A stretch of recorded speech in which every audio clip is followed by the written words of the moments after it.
Should Christians celebrate Christmas with Santa Claus? On the one hand, Santa detracts from Christmas. I mean, he promotes a false gospel, right? If you do good, then you get good stuff. Besides, it seems improper to lie to your kids. On the other hand, what a Scrooge! What about the magic of Christmas? What about the way that Santa gives gifts and helps us think about the greatest gift? I mean, he was a saint after all. He was a Christian. This is Christmas. Why are you being a Scrooge, bah humbug Grinch? So what should we do?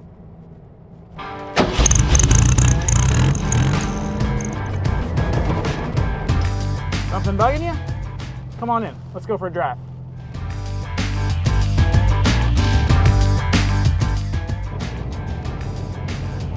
So when it comes to cultural holidays, or really just cultural practices in general, we really have three options.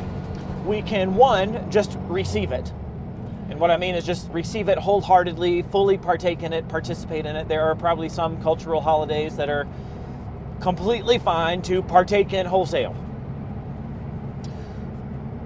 The second option is we could reject it. There are some cultural practices that are simply immoral, that are wrong. We should reject them completely. The third option is that we redeem the cultural practice.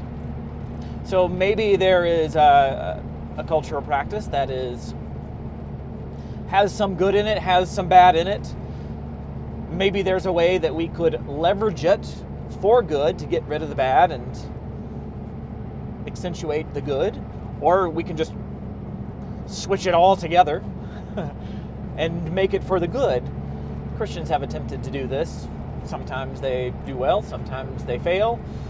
Sometimes they just receive it completely and it could go badly if they haven't even thought about it. And sometimes they just reject it completely, and that can go good or bad depending on what it is. All right, so with those three things in mind, when it comes to Santa Claus, I can certainly see reasons for rejecting it, because the biggest one for me is lying to your kids in a false gospel, right? If Christmas is about getting gifts if you're good enough, well, that's not actually Christmas, right? The incarnation is that God put on flesh to dwell amongst us to give us something we don't deserve. Even when we were bad, we get the greatest gift possible. Okay, so we don't want to promote a false gospel for sure. Certainly we don't want to lie to our kids, it doesn't seem like.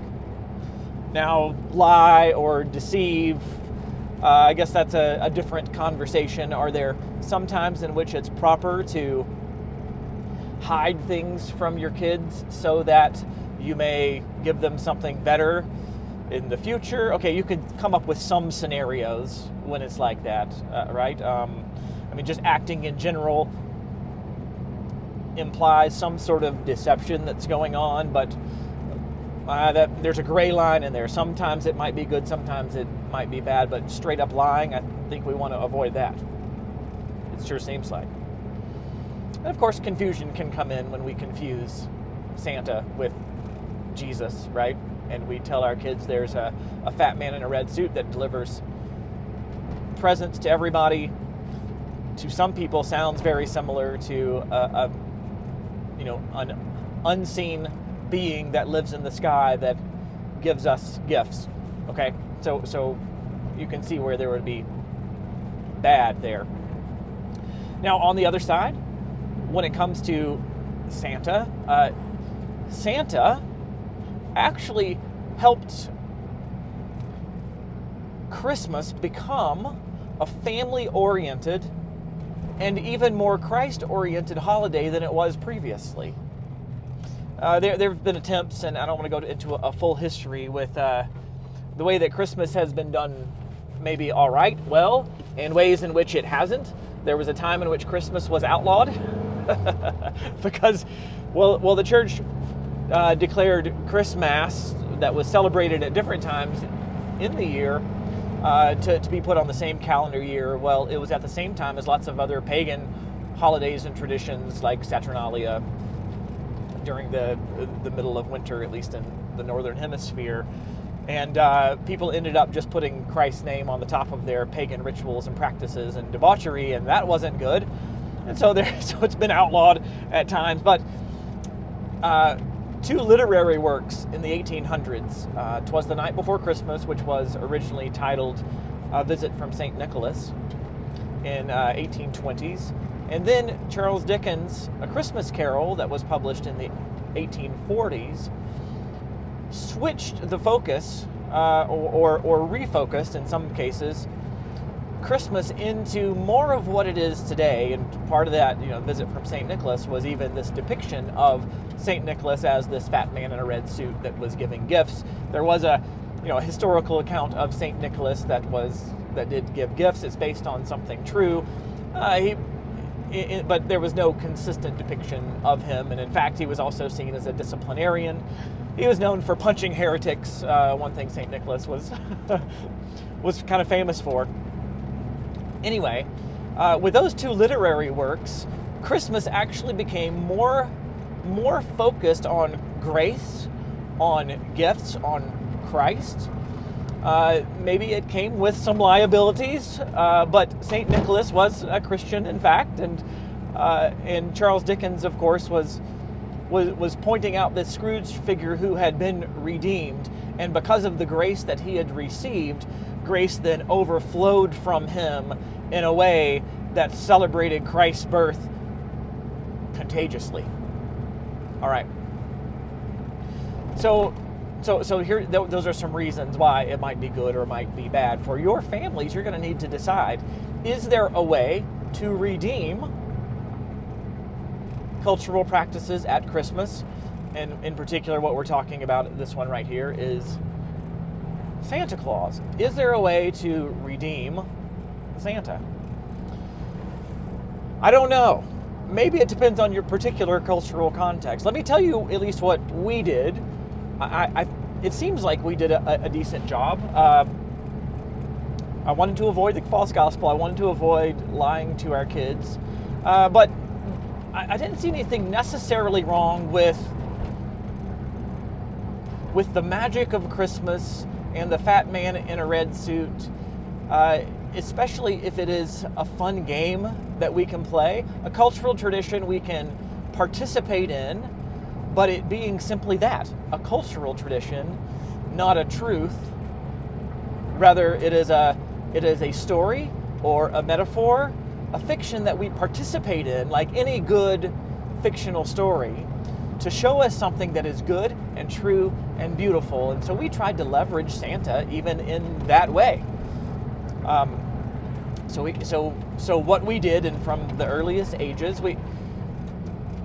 Santa was seen as a fun thing that we did, and I don't know that our kids never thought there was really this fat man in a red suit that gave presents. They knew it was a game that we played as soon as they could understand that. In fact, oftentimes Santa Claus at our house was called Tripta Claus because they knew the parents came from, or the gifts came from the parents.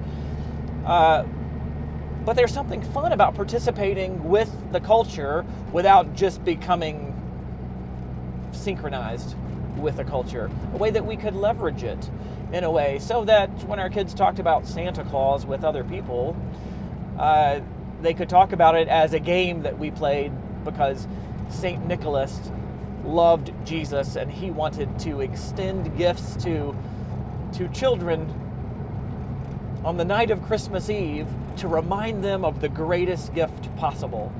And we didn't play the game with coal or anything like that. So that's how we attempted to do it. And I have a daughter that's 19, a son that's 13 right now in the making of this. And I think they would tell you a very similar story that I just told you of our purposes. What they caught from it was a very similar kind of thing. Now, you may have some differences of opinion, and that is perfectly fine. I honor various convictions, though I definitely want to walk that moral ground and the true gospel, and I don't want to cross over. And so I'm very sympathetic to those who just don't celebrate Santa Claus at all, and I think I would want to challenge those who just even more so. So I'm sympathetic to those who reject, though I don't think that's necessary. I would want to challenge those who simply receive the cultural practice wholesale. Though Santa Claus has been used for good, of course we also see it being used for bad, especially as commercialized as the Christmas holiday is. So I guess in closing, I want to spark creativity and interest and thought in how we might leverage everything during these Christmas holidays to celebrate the true reason we celebrate Christmas.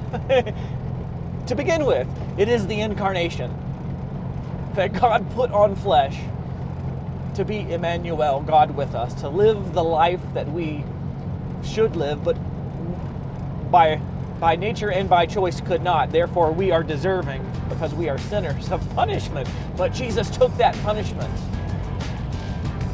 that we deserve, lived the perfect life, took the punishment that we deserve, and offers us an exchange. Christmas flows right into Easter. You can't really separate the two. I'd love to hear what you think. Happy Christmas.